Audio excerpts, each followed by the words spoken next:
I'm going to review absolutely everything on my desk. And well, I'm a busy professional and working from home is something that I'm doing a little bit more of this year because I've gone part-time to focus on this YouTube channel, and also I do get some time from my work to actually work from home as well, which is really, really useful because you can really focus at home and then you can go into work and you can collaborate with the people that you need to collaborate with in person. So it's this kind of blended idea which we all had thrust on us in the pandemic, but actually there are some real benefits to it. So I'm just going to go through and actually rate out of 10. I'm not going to do a full review of every single one of these right now because that would be a long video. But if there are things in this review, this quick rating of everything on my desk that you like the look of and you want to hear more about, then let me know and maybe I'll make that the subject of a full review in the future. So without further ado, let's talk about the desk itself firstly. The desk itself is actually a kind of custom made thing. It's made out of reclaimed wood, and there's a company in Yorkshire that builds this. They actually mainly specialize in kind of furniture for bars and things like that. So, you know, the kind of like bar tables, but we've got 2 pieces of furniture by them. I really love the kind of reclaimed wood. You can do a variety of finishes, and because it's custom, it fits exactly in this space. It fits exactly between the 2 walls, and it's as large as it could be. It's a really sturdy desk. You know, it's a really heavyweight, sturdy desk, and it's got that kind of real good look to it. So it's a 10. It's definitely a 10. The next thing are these are Asus QHD monitors. It's a 1440p monitor, and I've got a pair of them the same. They're absolutely fine. They're not super expensive and they're not super cheap either. I think they were something like 250 each or something like that, and they're a good value. I think you want better than 1080p these days, but yeah, I'd love to have 4K, 2 4Ks, but that would be a bit overkill perhaps. And yeah, I would rate these highly. I'd just say they're a 7. They're not bad at all. These lights up here, these are very cheap newer lights. I think they were 30 quid the pair. Yeah, they're absolutely fine. They plug into USBs. The only thing I would change about them is just have a stand, which is rather than just be on 3 legs, you can see that in there somewhere, I would actually have a stand which could clamp onto the desk, a bit more permanent, because sometimes they fall over, that's all. But that's not the lights, the issue with the lights. Then that's the stand that I got them on. They're good value. I would strongly recommend that you actually add just some kind of light just on your desk for any Zoom calls or anything like that, because it does make the world of difference to the cheap webcams that we all use. So I'm going to give them an 8 because price versus quality, they're absolutely fine. Really, it's a value thing. Again, I would like them to be a bit bigger, be a bit more even lighting, but there we go. There's a bit beggars can't be choosers at this point. This is the CZUR Aura, and it's good. It does what it says.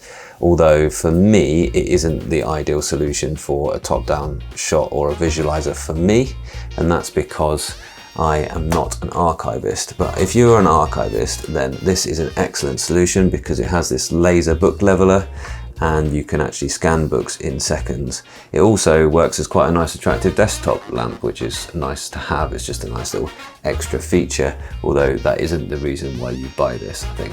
I would say though, the actual image quality for video is not great, and there are better solutions out there if you really want a video visualizer for use for teaching online, for showing things in video calls. There are better solutions if that's your actual use case. So for me it's a 6, but if you really wanted to archive books, it would probably be a 9. It's a little bit large, although it is a nicely designed device. The next one is this one. This is the Huion Canvas 16, and this actually, I'm going to film the review of this very shortly after this. I've just been using it recently.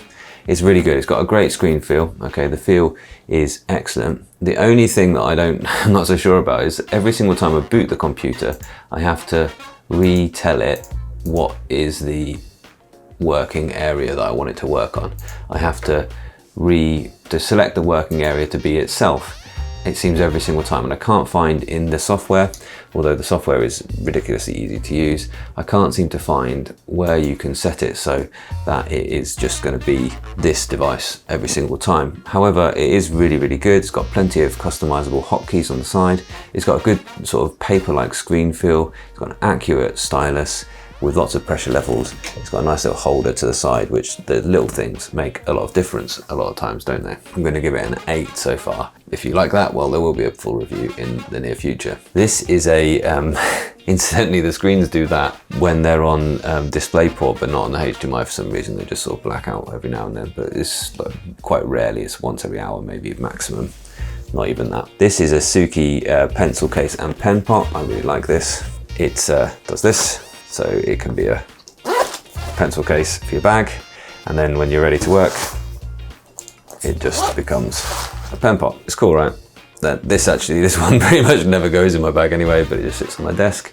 And it's got some cool zebra colored mechanical pencils. Really like these. Some spare pens just for a sort of grab a pen as you go. This is the Moleskine and Koiko pen, but I'm just reviewing the pencil case right now. Stationery reviews if you want them in the future. The pencil case I'm gonna give 10 out of 10. It's nice. It's pretty and it holds pens. There's whole loads of different out there on notebooks, Notebook Therapy, whole loads of different choices of those. This is Newton's Cradle. You've probably heard of Newton's Cradle before.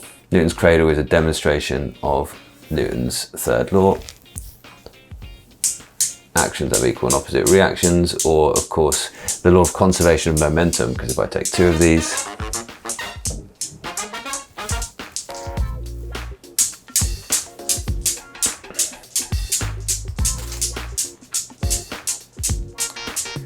yeah.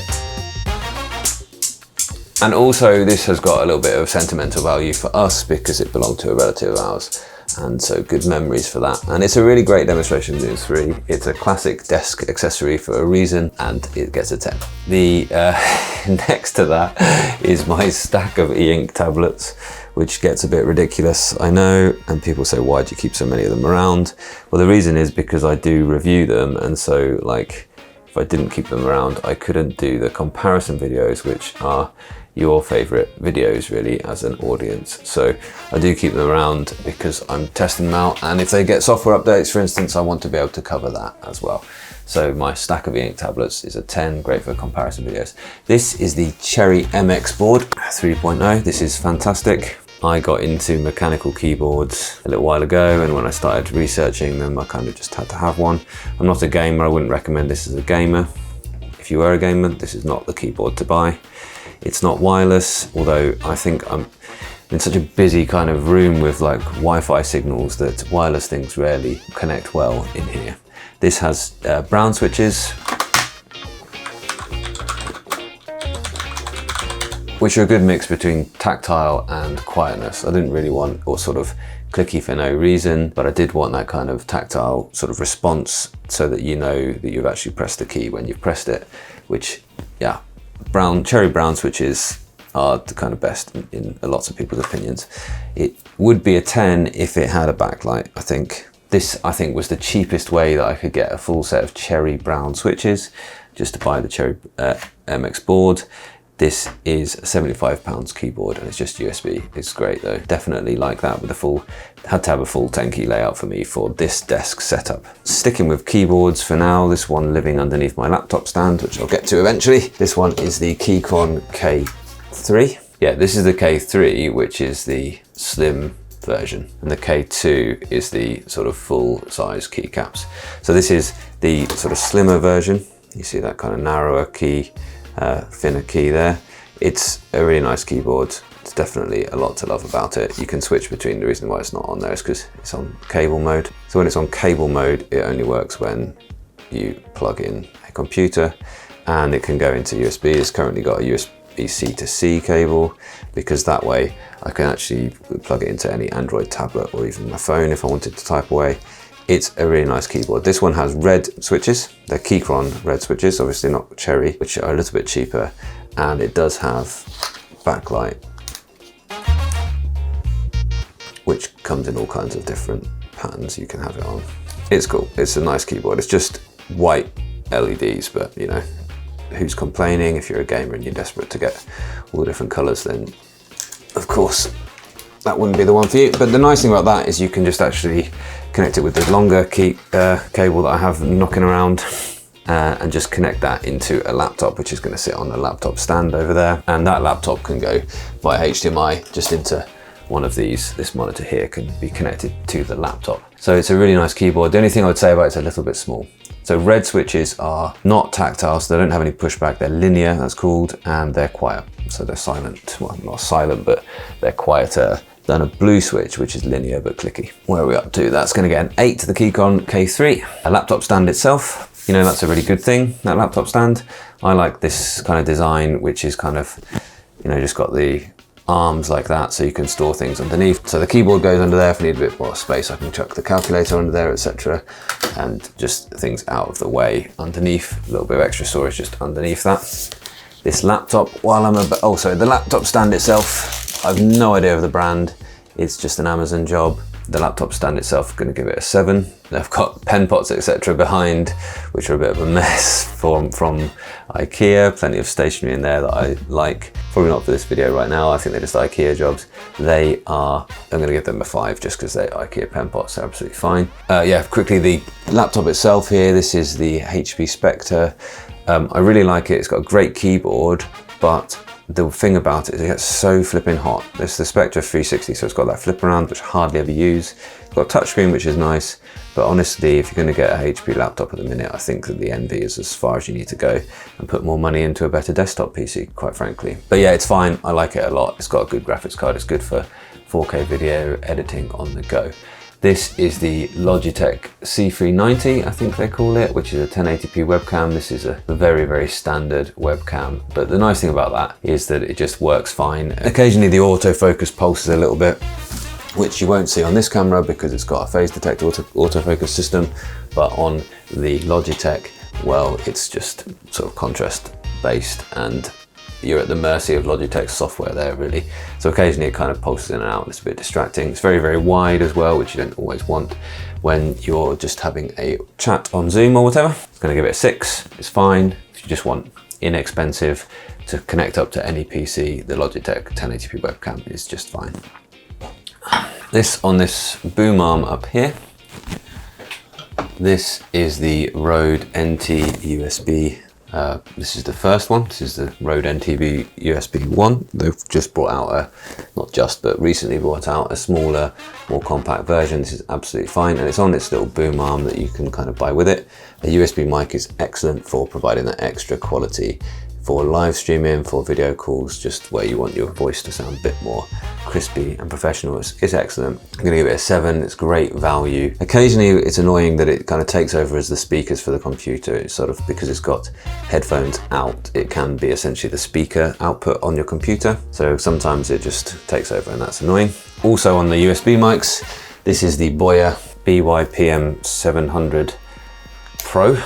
Okay, now I'm actually gonna rate this higher. The one thing that I think I will do is make a comparison between the Boya and the Rode, and ideally the Boya would be on the stand as well to avoid you getting those percussive sounds, but this is the one, the microphone I'm just using if I need to take it somewhere else, or I want to do it on my other desk space, or sometimes it's got me out of jail when the Rode's not been working very well, not synced up with some software, and I just plug this in to a USB port, and this has worked just fine. The nice thing about this is it's got the extra patterns and a gain function on the back as well. So you can have cardioid, or you can have dual, or you can have omni. It's just a good USB microphone. Quite honestly, it's good, and it's not expensive at all. I'm gonna give that an 8. This is the Bob Dylan Live 1966 full collection, which I'm just sort of working my way through at the minute. This is the entire 1966 recordings. So if you've ever heard the Live from the Albert Hall, or it's actually Manchester Free Trade Hall, but if you ever heard the 1966 sort of Judas recording, sometimes referred to, that is every single recording from the entire tour. So that's good. Not cheap, but it's some of the best music ever recorded, in my opinion. I prefer the complete basement tapes though, which is another one of the bootleg series. So I'm going to give that one a 9. Oh yeah, let's move on. This is the Doodoo screen wiper thing, which I use quite a lot. It really does live on the desk. If I've ever got a screen that looks a bit dusty on display in my videos, then a quick squirt of this and a quick wipe with its sort of felt outer case, and it's clean. It's good. It's a good thing. 8 out of 10 for that. It's actually one of the most used things on my desk, quite honestly. Random lenses. This is a lens for this camera that I'm holding right now. I'll talk about that in a second. Excellent camera. E-readers and things that I'm sort of currently reviewing often. litter about on my desk, to be quite honest. Book sleeve 2 and the Kindle paperwhite signature. It's very nice. So I'm not reviewing these right now, but random things on my desk. What am I gonna give that? 10, because it's all part of the process. So yeah, my desk is not the world's tidiest place because there are quite often things which I am reviewing. They sort of sit out on the desk there. Calculator lives on my desk. This is the Casio FX991EX Class Whiz. Oh, this is amazing. This is the superlative calculator for school, maths and physics. It's absolutely fantastic. If you haven't used a calculator for a while, the nicest thing about this, you can do the sort of 2-line maths like this, and then it will evaluate that for you. You can hit it into Surd if you prefer. It's a great calculator. It really built on the FX85, which is the kind of classic if you went to school at my age. This is a really good calculator. Enough said about this calculator. It's a 10, it's a definite 10. Oh yes, the Hotel Chocolat chocolate covered coffee beans. They are gonna get a high rating, although ladies and gentlemen, if you eat these, that's so tasty. If you eat them late in the evening, then of course you'll be up all night, so I can't give them 10 out of 10. Because although they're tasty AF, I'd love to sit and eat these during a late night editing session or something, but I wouldn't sleep. Harman Kardon speakers, so this little speaker set down there, right next to the shameful cable management. I'm not even going to show you the subwoofer underneath, but they're good. Harman Kardon speakers, they look good, they sound good, but the only thing about them is that sometimes they take a moment to wake up, so a sound will start playing. I can show you.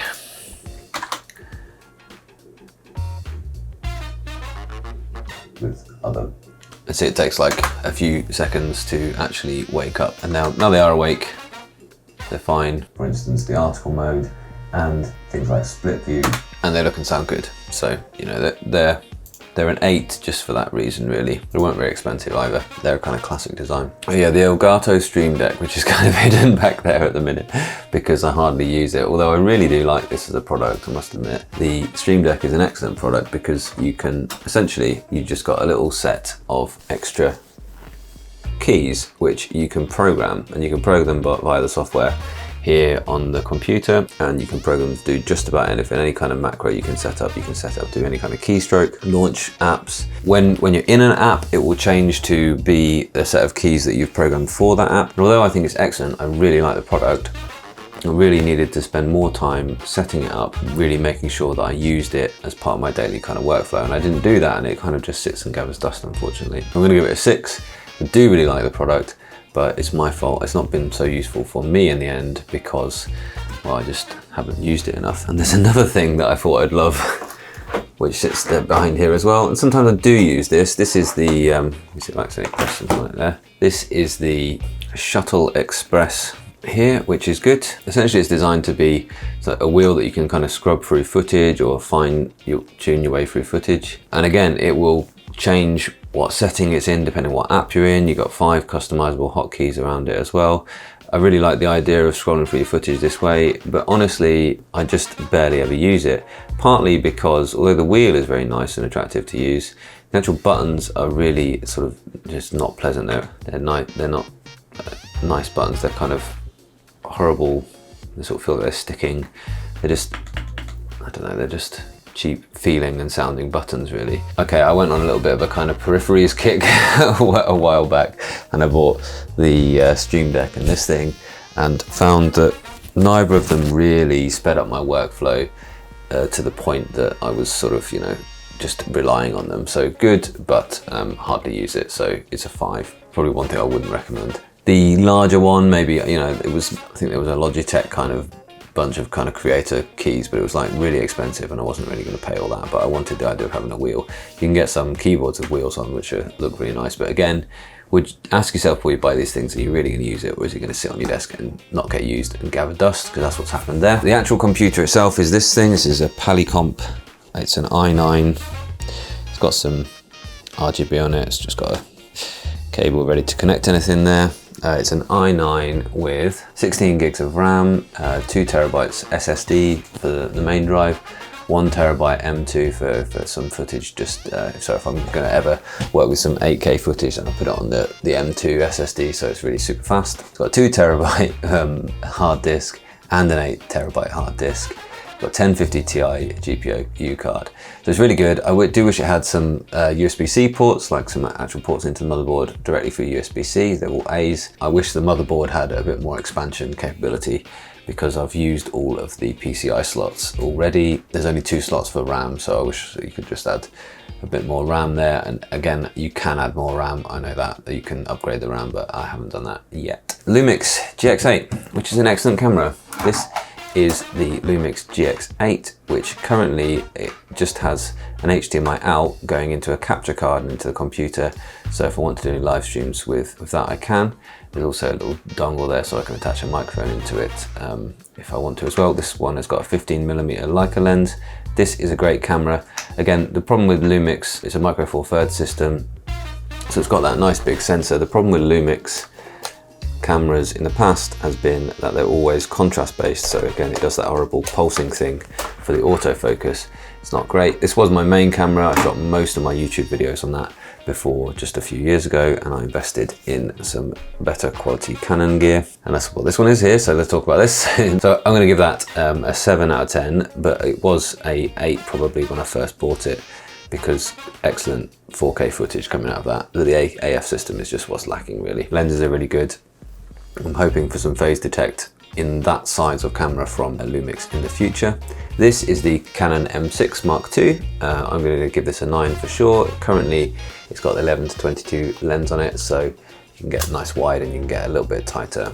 It's great for, I use this just for vlogging sometimes, so it's really nice for that kind of look. It's got excellent autofocus, absolutely fantastic autofocus and good 4K output. Probably the one thing it could improve though would be slightly crisper 4K, but it's good. It's got an amazing sensor in it. It's 32.5 megapixel sensor, which you can only otherwise get the APS-C size sensor of that in the R7, which is like £1,500 now.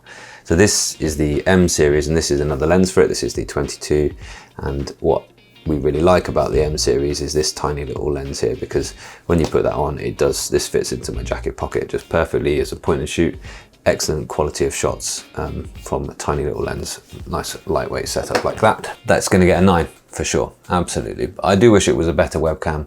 The Sony's, for instance, you can just plug in by USB and it just becomes a webcam. But again, you can use the clean HDMI out on it as well. Camera boom arm, so attached to my desk behind here, you can see this little pole here, which is attached onto the desk, and this thing can go on it like that. And for any unboxing you've ever seen of mine, you've got this camera on top here, or it used to be the Lumix on top there, and that's really very useful as well. This one's a little bit flimsy, and I wish that would just sit neatly at right angles, but it's good. It does what it says on the tin, and it wasn't expensive at all.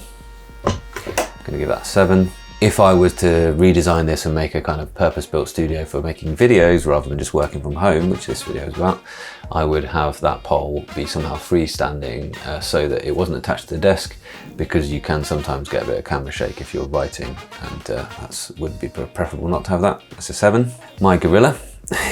This is Gary the gorilla, as all my gorillas are called Gary. This is a Lego gorilla. There's actually a little man in there in his hat. My daughter loves, this is what she loves on my desk. Obviously, this is the essential thing for her for working from home, I would imagine.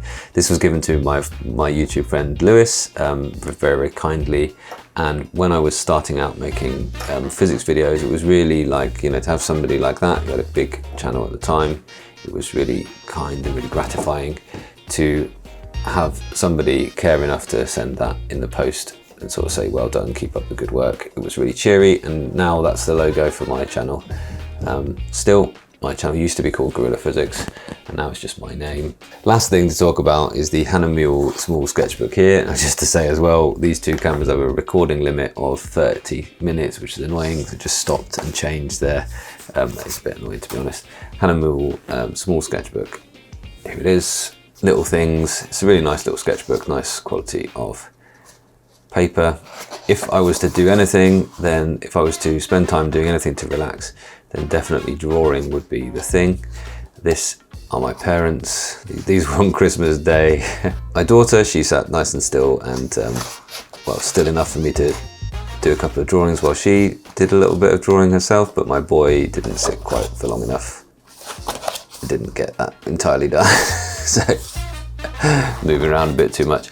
So yeah, small things are really nice, and these small things with it, these are the Faber-Castell, from extra small through to medium fine liners. Good way to, you know, the nice thing about drawing is just trying out different stationery and seeing how that changes how you draw, because you can get stuck in a kind of, not in a rut, but you can get stuck in a way of doing things, and the more you explore different mediums, different styles of drawing, the more that you'll enjoy, I think, drawing. So definite 10 out of 10 for the Hahnemuhle sketchbook there. I hope that was useful. I hope that was interesting. Let me know if you'd be interested to see more full reviews of any of these that I've just gone through on my desk, or if there was something that I didn't get to and you see it in the video and you're like, what was that? Why is that there? What possible reason could you have for having one of those on your desk? Well, let me know and we will make a different video, a longer video perhaps. Well, that was pretty long in the end, wasn't it? Thanks so much. Yeah, I know I've forgotten something. These are card readers. This is a CF Express card reader, and that is a ultra fast UHS 2 SD card reader, which is, you know, they're good. They do what they say on the tin. Although I'm always surprised that the CF Express card reader isn't very fast compared to the UHS 2. I mean, I think, to be honest, that there are reasons for CF Express, I know that, but they're faster in the camera, it seems, but not as fast just reading off these readers. Perhaps I need a better actual reader, who knows. They're at 8, they're necessary.